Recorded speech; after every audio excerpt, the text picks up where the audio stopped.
Awesome. Okay, so welcome everyone to a post-Newcomer Week reflection featuring Toronto Arts Foundation's Neighbourhood Arts Network and our friends at Work and Culture. Before we begin, hello everyone. We would like to acknowledge the land that we are on and reflect on our roles on this land. Home and belonging is complicated for many of us. For some of us, Canada provided a refuge. For others, we were brought against their wills or fled economic, environmental, or physical violence. And for others, this land is both home and a source of pain due to ongoing colonial violence against Indigenous peoples. We are all treaty people, and as such, it's important to reflect on what are our responsibilities as guests on this land.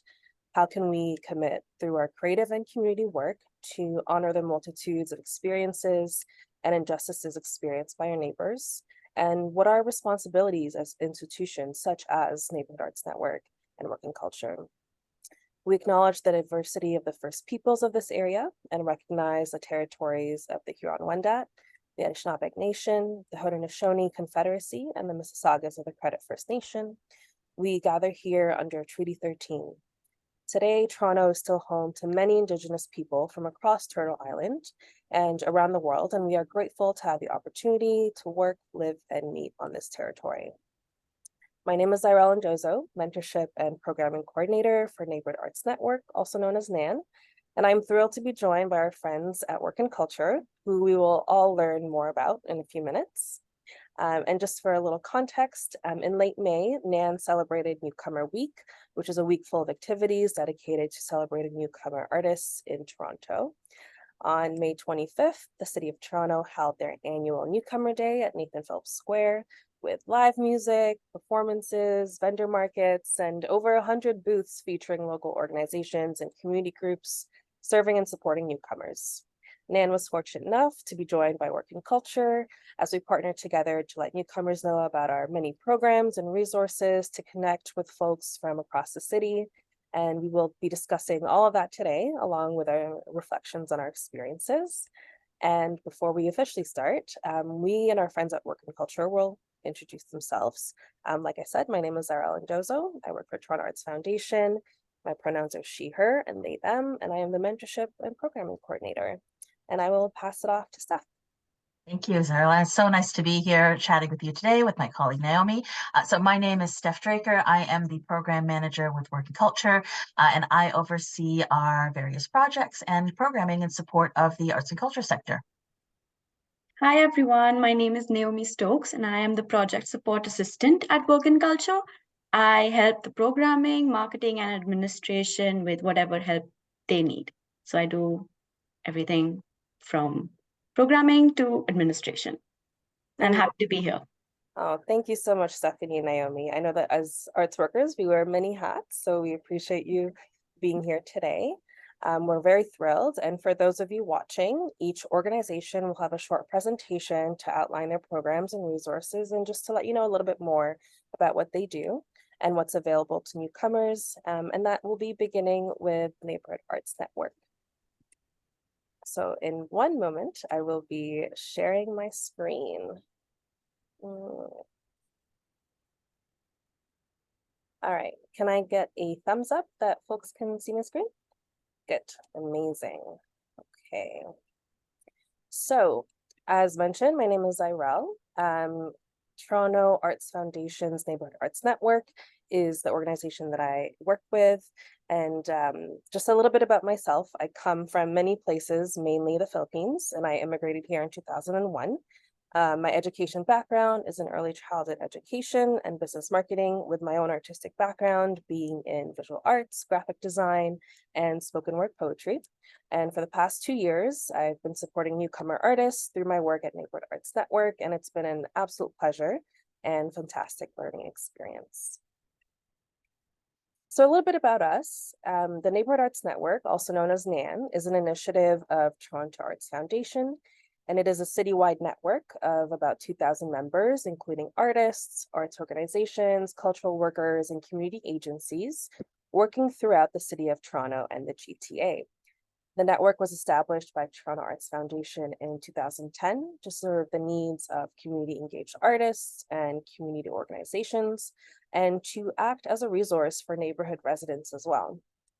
Over the past 13 years, we've grown to provide a forum for discussion and information sharing, access to resources, professional development opportunities, mentorship, and other services and supports to Toronto's arts community and beyond.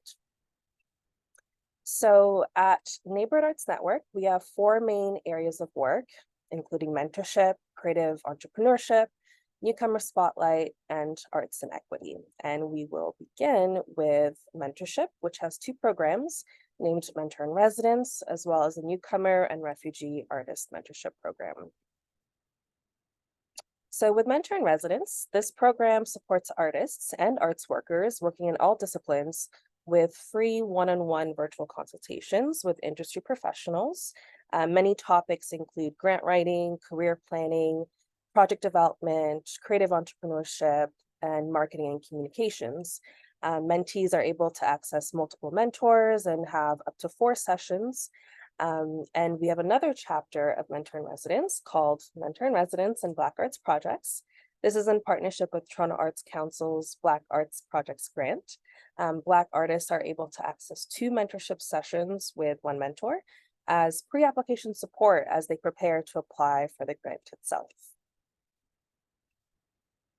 The Newcomer and Refugee Artist Program is a partnership with Toronto Arts Council as well, where Toronto Arts Council, also known as TAC, provides grant funding for individual newcomer and refugee professional artists to obtain mentorship, to advance their artistic practice and support their integration and inclusion in Toronto through the arts. Neighbourhood Art Network provides mentor matching support to prospective applicants. And to date, we've had almost 200 matches since 2016. We've also had 62 successful grant recipients that work with their mentors one-on-one for up to a year to support that inclusion into Toronto, to support their networking with other artists. In our creative entrepreneurship, we have 2 programs named Making a Living, Making Art, as well as Artworks TO. Making a Living, Making Art is a professional development series providing valuable information, skills, and insight for artists on creating and sustaining a creative practice, which is a question that many of them come to us with. And we do this kind of in 2 ways. We do have workshops on certain topics, like taxes for artists, financial literacy, building community and collaboration, partnerships, marketing, and we also do this as one-on-one grant writing clinics in partnership with major funding bodies like Toronto Arts Council, Ontario Arts Council, and Canada Council for the Arts. Artworks TO is our most recent program with a focus on youth media artists between the ages of 18 to 29 who are Indigenous, Black, and people of color and or 2S LGBTQ+. It provides professional work experience, mentorship, and skills and training in the fields of graphic design, illustration, film, interactive design, social media, and photography.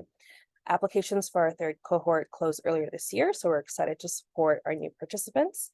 And this program is a partnership between Toronto Arts Foundation's Neighbourhood Arts Network, the City of Toronto, the Remix Project, and Ontario College of Art and Design, also known as OCAD-U. In our Newcomer Spotlight program, we've got 3 different programs: Let's Talk Art, the Newcomer Awards, and Newcomer Week. Let's Talk Art is a platform for professional artists, arts leaders, and creative businesses to share best practices and tools with newcomers to help with the development of their creative practice here in Canada. Topics have included decolonization, curatorial practices, how to find community, and also how to support and maintain mental wellness as a creative. And this program is fully sponsored by RBC, so we're very grateful to them. Our newcomer awards are, we have two of them. The first one being the Newcomer Arts Award, which is a $2,500 award designed to support the future potential of newcomer artists across the GTA working in a range of disciplines. Nominations this year will open in December 2023. And for the eligibility, the applicant must be an artist who has lived in Canada for 7 years or less, must be either a Canadian citizen, a permanent resident, an approved refugee claimant, or have applications for permanent residency or citizenship pending. They must be over 18 years old and be a resident of the City of Toronto or Halton, Peel, York, and Durham municipalities. And the applicant must not have received this award in 2022. The Newcomer Space Award is another award that focuses on recipients of Newcomer Arts Awards. So it's always a good idea to apply for the first one to potentially receive this one as well. But it focuses on providing affordable shared studio space and or exhibition space to newcomer professional artists who are past recipients of our Newcomer Arts Award. 6 recipients are awarded with a $500 cash prize to support their arts practice, and they also get $2,000 in akin credit to be used for shared studio or exhibition space. And the eligibility is that they must be a past recipient of the Newcomer Arts Award, live in the City of Toronto or GTA, such as Halton, Peel, York, and Durham municipalities, and artists can only receive the Newcomer Space Award once per calendar year. So if you do receive it in 2023, for example, it's possible to reapply for 2024 as well. And Newcomer Week, which is really what brought us all here together this week, is a week of in-person and online activations showcasing films, music, discussions by newcomer artists. It includes the City of Toronto's annual Newcomer Day at Nathan Phillips Square, which is where Work and Culture and Neighbourhood Arts Network collaborated. And Newcomer Week showcases and honors the vibrancy that newcomer artists bring to Toronto's cultural landscape. And in our arts and equity work, we have the Emergence Symposium. Since its inception in 2011, Emergence has convened hundreds of arts practitioners, community leaders, and policymakers for knowledge sharing and having a big conference surrounding the theme of arts and equity leading social change.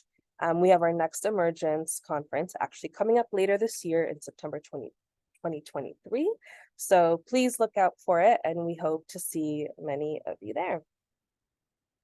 And if you'd like to learn more about Neighbourhood Arts Network, you are welcome to visit our website. You can follow us on Instagram and reach out to any of us as well. We are more than welcome to say hi, to support, and to just help you along your journey. So that concludes my presentation for Toronto Arts Foundation's Neighbourhood Arts Network. And I would love to invite Work and Culture to present as well. Thank you so much, Sarah. Now, we've been working with Neighbourhood Arts Network for several years now on various partnerships and collaborations, but it's just always so great to be reminded of the great work that you're doing in support of artists and arts workers, and of course, where we intersect so well. So thank you. That was a really great reminder, and it's just, such tremendous work that you're doing, and we're, so glad to play even a small part in supporting and augmenting what you're doing. So let me get my slides going so that I can share a bit with you about what Work and Culture is and what we do. So let's get that going. Absolutely. Yeah, that looks about right on my end. How does that look on yours? Looks good. Excellent. Perfect. Okay, so again, my name is Stephanie Draker, Program Manager for Work and Culture, and I'm going to share a bit about with you what Work and Culture is and how we could be a resource to support your career development. So first, Work and Culture is a nonprofit art service organization that has been serving the arts and culture sector since 1998. We're going to be celebrating our 25th anniversary this year, which is very exciting. We do serve the province of Ontario through our programming, but our outreach reaches right across the country. So while we have a provincial mandate, we do tend to, serve, other provinces within Canada, and sometimes even have an international reach, depending on who we're working with. Through our various programming and professional development activities, we aim to do a number of things. We aim to bring together the creative community and collaborate on initiatives that help address critical skills gaps to support the cultural labor force, with a particular focus on business and entrepreneurial skills, as opposed to the artistic skill sets that many folks come to us already well formed. We also act as a primary entry point for lifelong career support through our programming, website, and strategic partnerships. So like the work that we do with Neighbourhood Arts Network and other like-minded organizations. We operate a number of job support tools, including our very popular job board and discovery board, which I'll speak to in a moment. And we also offer tailored programming and resources for specific regions and communities or networks of participants, including newcomers, which is, again, as Zero noted earlier, what we're really coming together to talk about today. And we do this in service of the entire arts and culture sector. And it really is a broad one, and one that includes what we traditionally think of as the arts or artistic practice. So, painting, performance, dance, film, literature, and more, as well as the roles that support the operation of a range of spaces or organizations, such as the folks who are on the call today, in terms of arts administration. But you're thinking about museums and galleries, both administrative efforts as well as work that goes into the presenting of artwork as well. We know that many creative workers work across multiple disciplines, as well for both nonprofit and for-profit organizations. Some balance that artistic practice and also explore self-employed activities, either as a entrepreneur or perhaps as a creative business. And as Zara mentioned earlier, most of us wear many, many hats. So we're certainly a very skilled and a very knowledgeable workforce. And I'll also note that we also embrace those who may not have artistic talents, but may also have an interest in working in the arts in other capacities. So, for instance, project managers looking to work with arts organizations or museums, somebody with marketing experience looking to support artists or a gallery. Truly we see so many other professions reflected in arts and culture that sometimes folks don't realize. So when we bring it down to what Work and Culture does to support career development for the arts, there's really three core services that we have. We have skills development, we conduct research, and we develop and deliver and implement career resources. And here's a bit of a snapshot of what those look like. So first thing, what people know us most for is Work and Culture's job board. So it is a platform where organizations and businesses can post all types of paid positions that are relevant and of interest to artists and arts and cultural workers. In fact, it is the #1 job board for artists, creatives, and cultural workers, with over 1,700 jobs posted each year from across Canada, though primarily in Ontario, with a high proportion located in Toronto. We find that many people who engage with Work and Culture do so first through the job board, and it is a great introduction, and one that doesn't need to be just top of mind when you're looking for a job. In fact, it's a fantastic resource for research, insights into what might be going on in the sector and across different disciplines. In fact, from our job board, we've been creating and issuing a job trends report, one that will be enhanced with a new website that's coming up in the fall. We hope. And those stats, really help reveal information like popular locations or regions for jobs, the type of job titles that may be popular at the time, the types of skills that are currently really high and in demand, as well as the range of artistic disciplines represented. So, it really is a very strong resource that we're happy to offer to the sector. It is free for job seekers to look for a job, so there's no cost to look at postings at all. There's only a cost for organizations who want to post for a job. So at any given time, this would be a free resource for folks who are looking to really get a better understanding of what the workforce looks like in the arts.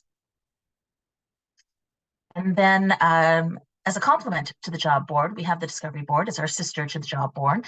It's a platform where the arts and culture community, so other organizations outside of work and culture, can post other professional development activities. So workshops, collaboration opportunities, conferences.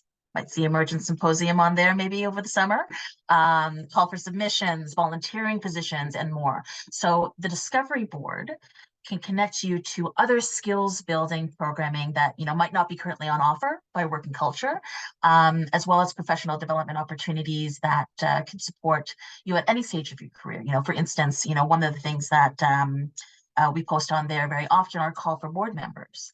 And, certainly once you get to a certain point of your career, that's a really great way to start giving back to the community, start learning about the inner workings of the sector and how organizations are supported. So opportunities like that. And again, along with the job board, the listings are free to view. And then in addition to those specific job support resources, we do a wide range of programming, and we do research, all of which is available on our website. I'll speak to the research first. So through the research that we do, we are aiming to explore and communicate with the wider network. That includes both the arts and culture sector workers, but also other industries and agencies that might work with the arts around sector conditions and trends and priorities. And so those include, I think very importantly, highlighting the social and economic impact of the sector and further valuing the work and employment opportunities that exist in the arts, as well as identifying our sector's skills, training, and professional development gaps and needs. And this is illustrated in two of our most recent reports, which are available on the website and are free to download. The first one I'll mention is our Navigating a Career in the Arts for Newcomers assessment. We did this late 2019 into 2020. So we were able to do a couple of in-person sessions and then switch to virtual, but out of it, we did develop a report that explored the barriers and challenges that newcomer artists and arts professionals face when trying to pursue or expand their careers in Canada. And through that report is actually informed a current project that I'll speak to a little bit later around addressing some of the recommendations that came out of that assessment. And as well, in 2019, just before the pandemic hit, we published a major creative sector labor market insights report called Making It Work. And through this report, we hope to, through publishing that report, we do hope to do an updated version in 2024. But in the meantime, we have created this profile of the current art and culture sector's labor market and identified some of the challenges it faces both internally and externally around growth and validation. So a really interesting report to also read if you want to get a sense of things, around, specific skills that exist for particular disciplines, even things like salary ranges that existed at that point. It's a good baseline, especially as we're thinking about, coming out of the pandemic, what has changed, and how even the perception and value of artistic work has changed in the past few years. And then along the lines of skills development, we develop and deliver programming for artists and cultural workers across all disciplines and career levels. We host in-person and online professional development, learning opportunities and training, most often focus on those business skills and entrepreneurial skills I mentioned earlier, but also organizational capacity and management skills. Most of our programming is free for participants to access. And I've included mention of some recently completed and active projects here that may be of interest to folks watching the recording. Firstly, our marketing masterclass program, which was recently completed. We developed that for arts and heritage professionals who wanted to develop a specific marketing strategy from beginning to implementation. And although the live training has completed, we have produced a series of toolkits, case studies, and participant interviews that are currently available on our website to watch for free. Similarly, our Festival Learning Exchange Program, or FLEX, as we've called it, which focused on collaboration strategies among arts and heritage festivals in the wake of COVID-19, recently wrapped up. And we have a series of toolkits, case study summaries, and video interviews, as well as different templates that you can access if you're interested in learning how to collaborate, both from the point of view of an organization, but also as an individual who is maybe looking to expand, how they work together with peers, other artists, and organizations. In addition, and probably most pertinent to the community that we're speaking with today, we're also developing and delivering programming in support of newcomers through our Working in the Arts Resources and Pathways for Newcomers programming, which we launched in 2023, based on recommendations of the report I mentioned earlier. And this project has really allowed us to revisit some relationships that we started before the pandemic, particularly with settlement services and newcomer and immigrant communities, as well as organizations that support these groups. And it's allowed us to also extend our reach very intentionally, so that we can build on work that is already being done in this area by other organizations, such as Neighbourhood Arts Network, and other regions outside of the GTA, so that we have a more of a concerted effort towards supporting newcomers in finding their way and really their entry point into the arts when they get here. So in terms of what we've piloted so far, we have a 4-part series of informational webinars that we held from February to May. The recordings are available to watch on our website for free. Each webinar discusses career pathways and opportunities in the arts for newcomers, from an overview of the arts and culture sector generally to the grant and funding landscape, right down to the very specific career journeys of newcomer immigrant artists and arts administrators in Toronto and the GTA. And beyond acting as a resource for newcomers, it's also helping position working culture as a resource to settlement service agencies, which has been a major hurdle. And I know that we've talked about this with Neighbourhood Arts Network before. It is one of those elements that we're really trying to address, knowing that settlement provides that critical role as a first point of contact in helping newcomers find resources and gain entry to the arts and culture sector. So we're looking to build on what we've been doing so far. We're wrapping up this project with a couple of networking events in July, and then looking to continue building on this resource hub that we're developing through a new website. So that's a bit about the programming. And really just beyond that, an invitation to connect with us as well. So the website is a great resource for all those free resources that I spoke to earlier. And we're very active on social and on YouTube. So there's, multiple ways to, get to know us and reach out to us. Oh, wonderful. Thank you so much, Steph. It's really great to see the full scope of all the work that you do at Working Culture and the ways that you can support those that are not just artists, but folks wanting to work in the arts as well. Kind of makes me wish that I came across Working Culture early on in my career as well, but we're here now. Yeah, we hear that all the time. All the time. It's a common theme across anybody who's a little bit creative or wants to work with creative people, that we wish we had blank, back when we were a bit younger or earlier on in our careers. But it definitely inspires me to dig deeper more into what those resources are, specifically the research, and how that can inform the work that we do, and the Flex program as well. Very, very interested. So thank you so much for going through all of that with us. And we're thrilled to be here today, obviously, after our collaboration at Newcomer Week, and us, and then we were thrilled to continue our working relationship with Working Culture in this very intentional way, with collaboration at its core, to support newcomers and just sharing our knowledge of all the different resources that are available to them, beyond settlement as first point of contact as well. So that's, it was a great experience. Over the years, we've anticipated a great number of newcomers to pass through our booths at Newcomer Day. Being that the City of Toronto's Newcomer Day at Nathan Phillips Square, it really draws on hundreds, maybe even thousands of people, attendees from the vendors, the community groups, newcomer families, and so much more. So it's really wonderful to see also different cultures represented there as well. It was exciting to see newcomers embrace our offerings and be curious to reach out to us after Newcomer Day. And I certainly received lots of emails after that, and it was great to kind of keep those connections going. So I'm wondering, how was that experience for both of you? Yeah, definitely echoing everything that you said, Zairel.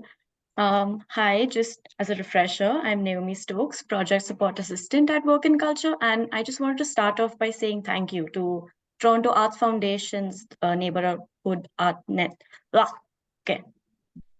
Arts Network for inviting us to participate in our first Newcomer Day. It seemed to be the perfect next step for our existing working relationship with NAN, and their insights during our first initial assessment on the research that Steph spoke about was so vital, and to see them live in action was so inspiring, especially with WIC's added focus for outreach to newcomers.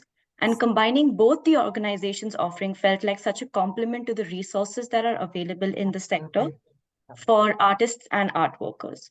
One of our main goals was to engage with settlement agencies to not only help create awareness about work and culture and our Working in the Arts program, but also to get a sense of what information they would be interested in gaining from us based on their arts and culture clientele.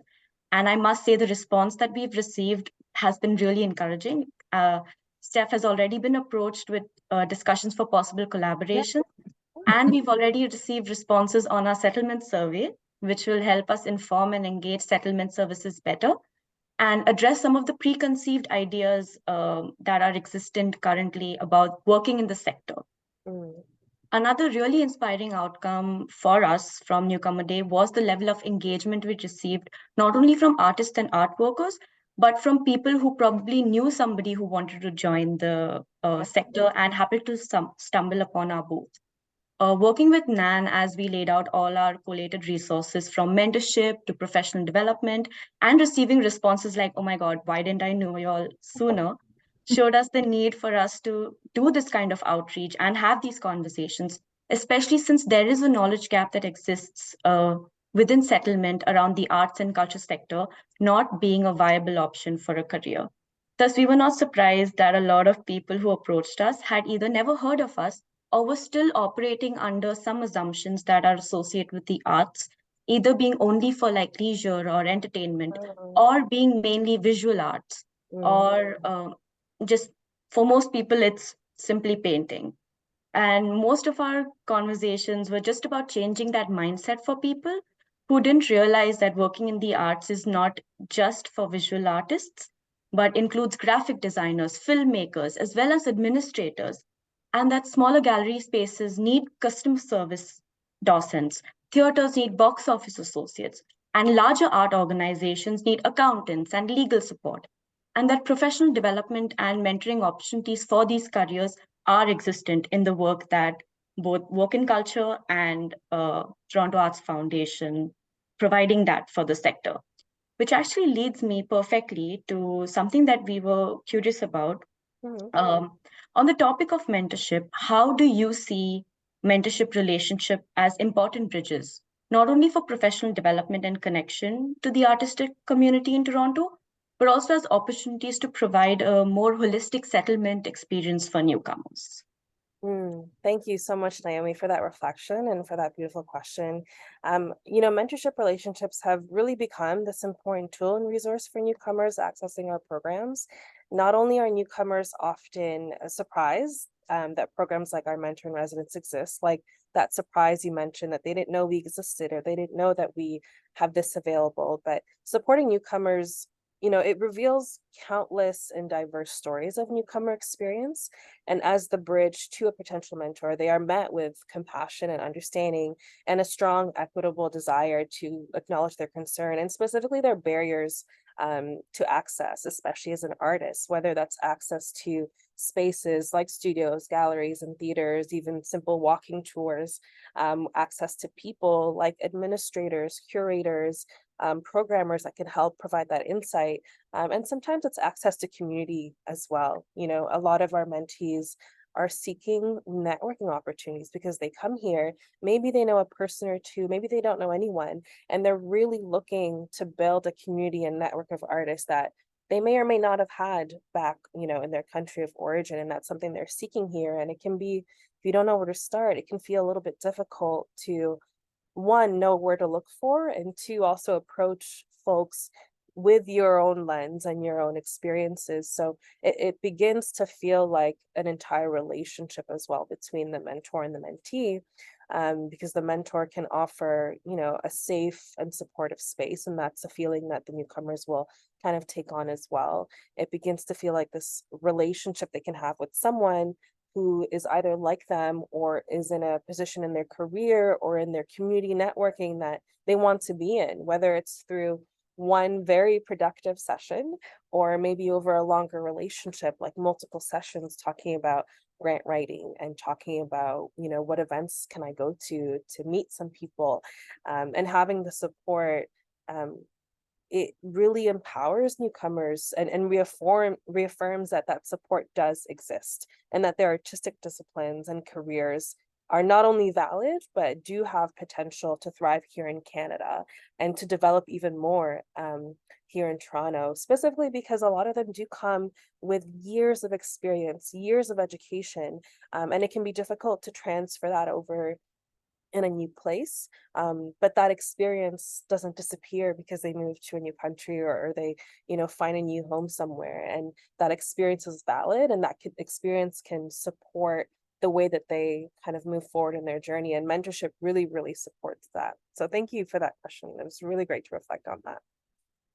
Those were some great points. We are trying so hard to create these resources, and the work that you all do is amazing. And so thank you for that. We also wanted to ask, have you encountered any of these preconceived myths that we're talking about in your conversations through your mentorships? Like, you need to be an artist to work in the arts, or the arts is only visual arts. What are some of the pieces of advices you'd like to offer to debunk these myths? Do you have those kind of conversations? Absolutely. I will start off actually by saying that I might have been one of those people who thought arts was just a very specific category. I started my career being connected to a small grassroots organization, and their community was performing artists. So mainly spoken word artists, which is what I ended up becoming as well, rappers, musicians, singers. And so my view of artists was kind of in this bubble, as well as visual art, because paintings and visual art have just kind of been really prevalent and dominant throughout time and history. And so I had that view as well. And then I started to work a little bit more in the arts when I joined Toronto Arts Foundation, when I worked on special projects or special collaborations.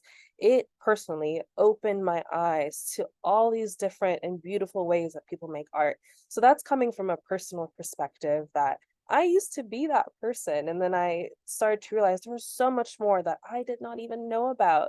And at NAN, we often encounter newcomer or immigrant stories about how different systems of support are here versus in their home country or in their country of origin.